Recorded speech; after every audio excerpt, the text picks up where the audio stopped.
2011, a simpler time. Thousands of Syrians have lost their... I'm a creeper. Minecraft Scream Reaper blowing up. It's also the year a TV-friendly show known as Haganai would air. Big brother, I want you to give me your big, juicy, thick and drench me with your hot, sticky... I mean, this show had it all. You had the mean girl, the big titty girl, the pervert... Hold on, wait, wrong show. The pervert, the girl who's actually a guy, and even lollies. I mean, this show is the royal fucking flush of anime tropes. Our protagonist this time is a new student at St. Chronica's Academy known as Kodaka Hashigawa. Hashigua? Hasigara?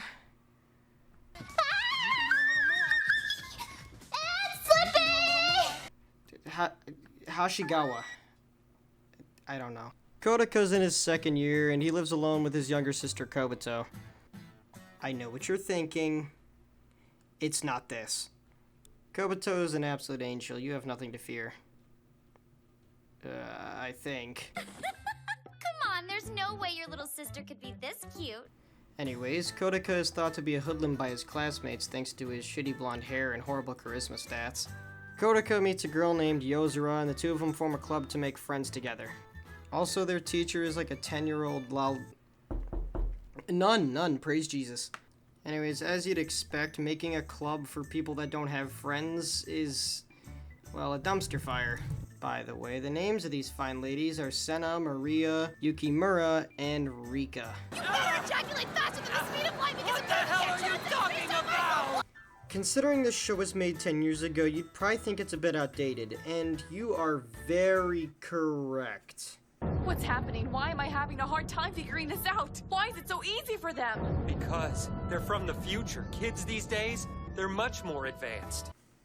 On a separate note, the show's intros can be pretty much summed up with this.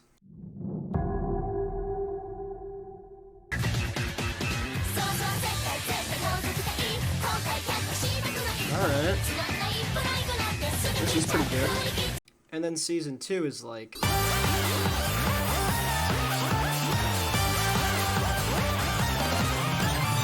The show mostly has a light novel feel, and it doesn't take itself seriously.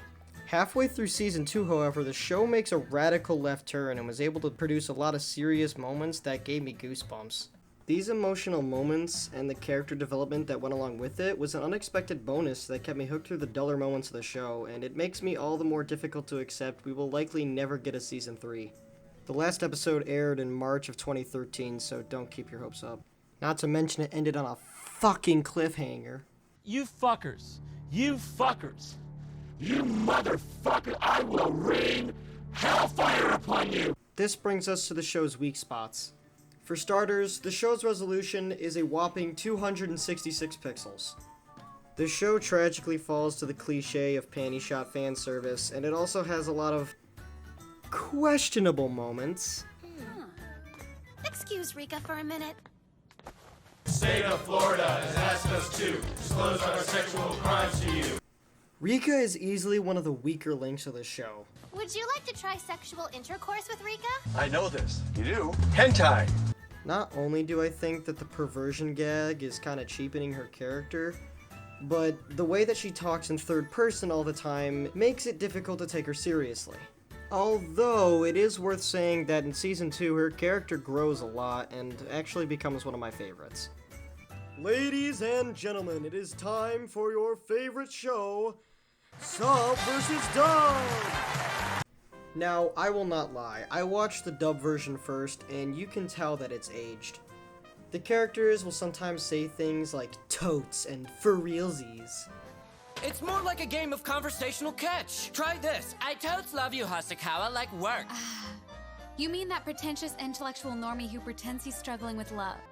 While a bit cringy, if you can handle it, the dub is alright. After rewatching, I can definitely tell you that the sub is better than the dub. Everything that they did in the sub I feel was better. They delivered their lines better, the lines themselves were better, and I prefer the characters' voices a lot more. So without further ado, I award this category to the sub! Now, when an anime has lollies, there's usually one thing on everyone's mind. Will this show get you arrested? In all seriousness, the show has some questionable scenes with its younger characters, and for those of you that may make you uncomfortable. And with that discretion out of the way, it's time for the final verdict. So, is Haganai worth watching? Well, yes, it's a good show.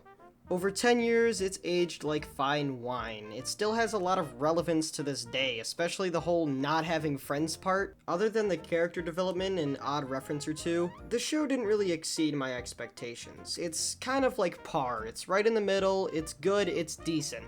That's why I give the show a, drumroll, 7 out of 10. Also, the live action's a sin against God. That suicide is painless.